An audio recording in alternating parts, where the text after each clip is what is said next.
Buenos días, soy Pablo Barbosa. En este momento quería hablar sobre liderazgo basado en un curso que suelo dar.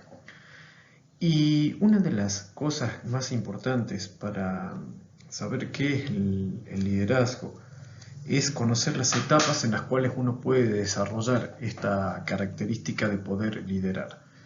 Normalmente, un ser humano para poder liderar primero tiene que comenzar por liderarse a sí mismo, luego por liderar un grupo de personas que puede ser su propia familia y luego puede guiar a un grupo de personas que puede ser una empresa para la que trabaja o su propia o desarrollar su propia empresa. Esta última etapa es la culminación del autoliderazgo, del autoliderazgo.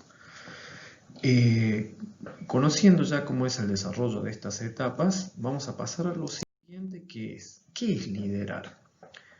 Hay tres ideas que se pueden citar sobre qué es esto de liderar, que es, por ejemplo, uno es hacer que otros hagan para lograr resultados. Por ejemplo, en la figura está Mr. Burns, muy enfocado en los resultados.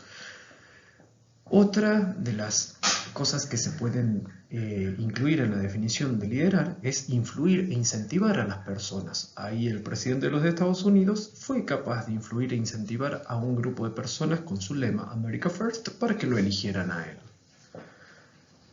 Luego tenemos compartir una visión de un resultado que se quiere lograr. Pero como el líder no puede lograr nada por sí solo, o por lo menos nada que sea realmente significativo para la humanidad, entonces necesita manifestar, necesita exponer su visión e inspirar a otras personas para que del interior de cada una de esas personas salga la fuerza para realizar esa visión conjunta.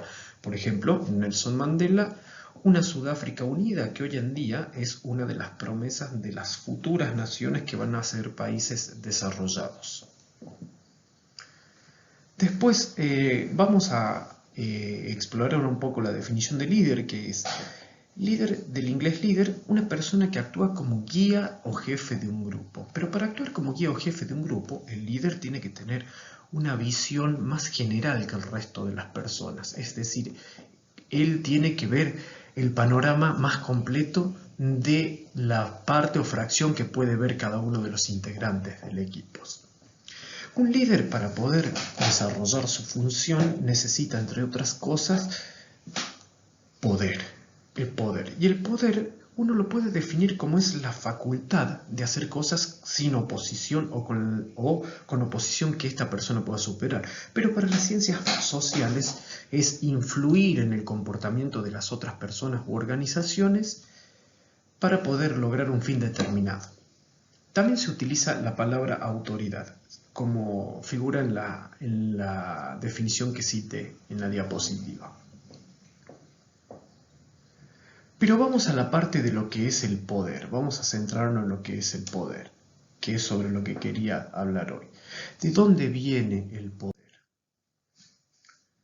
El poder surge del control del líder que tenga sobre las cosas que la gente, que el grupo de personas necesita para satisfacer su fin. Entonces, en la medida que los integrantes del equipo de trabajo vean que el líder tiene el poder de facilitar lo que uno quiera conseguir, va a ser el líder. Cuando no lo tenga, va a dejar de ser nuestro líder. Y esto ocurre cuando uno tiene un empleo. Uno le hace caso al jefe que tiene mientras trabaje para esa organización, porque de él depende que le paguen el sueldo. Cuando uno renuncie o sea despedido, esta persona ya no tiene poder sobre uno y uno no le va a hacer caso. Entonces, veamos las figuras que están ahí.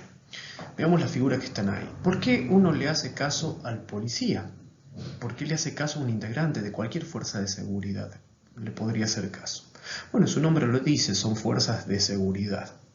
La seguridad es una función del Estado para mantener a las personas con vida o con integridad física y la protección de sus bienes personales. Pero también tiene control sobre la libertad. Entonces, de esas cosas puede venir el poder por el cual uno le haría caso, le obedecería a estas personas. ¿Por qué le haría caso al médico? Y el médico puede tener el control sobre nuestra salud, porque es quien nos receta los medicamentos, quien nos hace los diagnósticos de las enfermedades y después nos prescribe los tratamientos para poder recuperar la salud. De ahí viene su poder. ¿Por qué le hace uno caso a la mamá? Y cuando nosotros somos niños, la mamá tiene el control sobre los permisos si uno quiere salir a jugar, tiene control sobre la ropa que uno se va a poner para vestirse, tiene control sobre los alimentos que uno va a ingerir. Entonces, por esa razón uno le hace caso a la mamá. ¿Por qué le haría caso al jefe de Estado de la Federación Rusa? Porque es quien maneja las reglas del juego. Tiene ciertas limitaciones porque los estados normalmente tienen 3 poderes, pero es quien maneja las instituciones que proveen bienes y servicios para las personas, para mantener una sociedad organizada. Entonces uno le hace caso porque las reglas del juego de la sociedad de su país de su país son controladas por esta persona. ¿Sí? ¿Por qué le haría caso uno a Bill Gates? Porque Bill Gates tiene control sobre capitales enormes, control de dinero, control sobre economías. Entonces, sobre todo si uno es empleado de él, tiene control sobre su sueldo. ¿Sí? ¿Por qué le haría caso uno a Francisco? Bueno, no es necesario que uno sea religioso, pero hay 2.000 millones de personas que lo son, o más, pero por lo menos 2.000 millones de personas deben ser católicos en el mundo. Entonces, ¿por qué le haría caso a Francisco? Por el control sobre la trascendencia. ¿Qué es lo que va a pasar después de la muerte? Entonces, todas estas figuras que nosotros hemos expuesto tienen control sobre una característica que es intrínseca a cada ser humano, y es el miedo. En la medida que uno va superando sus miedos y que va creciendo la seguridad en sí mismo, se hace menos necesaria la figura de una autoridad para obedecer a rajatabla lo que esta persona nos dice. Y solamente obedeceremos por conveniencia. Entonces, porque en realidad las personas, por ejemplo, una planta cuando es pequeña sí necesita un tutor, pero en la medida que su tronco se va haciendo más fuerte, la necesidad del tutor desaparece. Entonces uno tiene que tomar sus propias decisiones, cuenta con sus propias capacidades y va venciendo o va controlando o va entendiendo a qué cosas le tiene miedo, y la capacidad de controlar determinados aspectos de la vida de las personas, de los líderes, se va desvaneciendo. Y así debería ser. En la medida que uno se libere de los miedos, va a asumir su propio autoliderazgo.